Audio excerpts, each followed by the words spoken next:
makes it new. We're here to learn all about Shannon AirMed1. I'm joined here with Jade Hambright here from AirMed Care, and we also have two of the people who are aboard the AirMed1. We have Dana Burns here. We also have Oscar Luz as well. So we're here to learn a little bit more for those who aren't familiar with AirMed1 yet. If you can tell us a little bit about it and what kind of coverage area you have. Sure.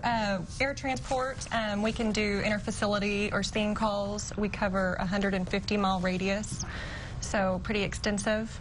And it's kind of an ER in the sky. We can bring the ER to you. And that's all over West Texas, is that right? Yes, ma'am. Wow, yeah. So that's a big coverage area, big responsibility. I know I was asking if you had any, any calls today. How frequently do you get calls, and how many flights a day do you make? We average about a flight and a half a day. Okay. Some days more, some days less, but we've had a really busy month thus far. Wow, yeah. And do you notice a lot more in the summer months too? Or is that? This is my first summer with AirMed. Yes, it really varies. It really does, and the calls vary as well. Scene calls, it could be anything from trauma, usually it is always the critically ill, and that's why when we talk about the critically ill, something's the best thing about.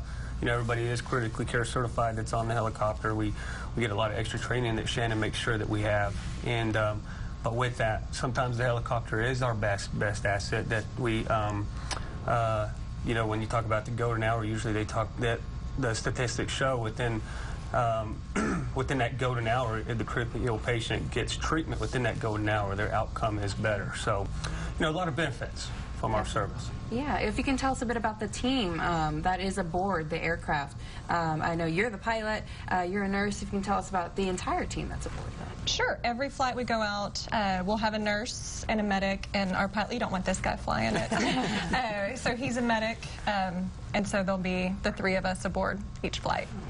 Yeah, so this is something that a lot of people here in the Concho Valley can make quite a bit of use from.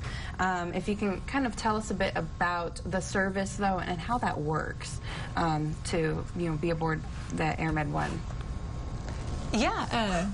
So anytime if we are needed, really what we always tell everybody: call 911. Don't try to call us directly.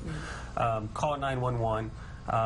And 911 will make the decision if we are needed. And so don't waste the time trying to find our number or anything like that.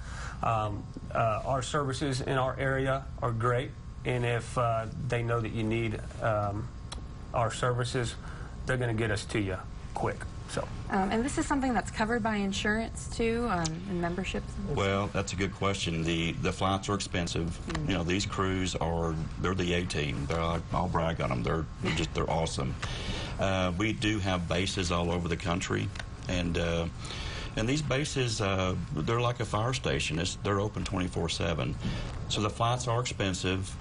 Health insurance only covers a portion of it. So we do have a way to help folks. We do have a membership program where if they're ever flown, then there's no out-of-pocket cost to them. It's only $85 a year, and it covers the whole family. Some of the surrounding counties we have a county plan, so it's only $45. So it kind of depends on where you reside. So well worth the small membership and the cost of it, and the benefits are wonderful. So the website was on the screen earlier to go and find more information about if something a membership might be something that your family would need. But thank you, all three of you, for coming out here, and thank you both for what you do. Yeah, thank you so much. Thanks for having us. Thank you. And we'll be back after this, so don't go away.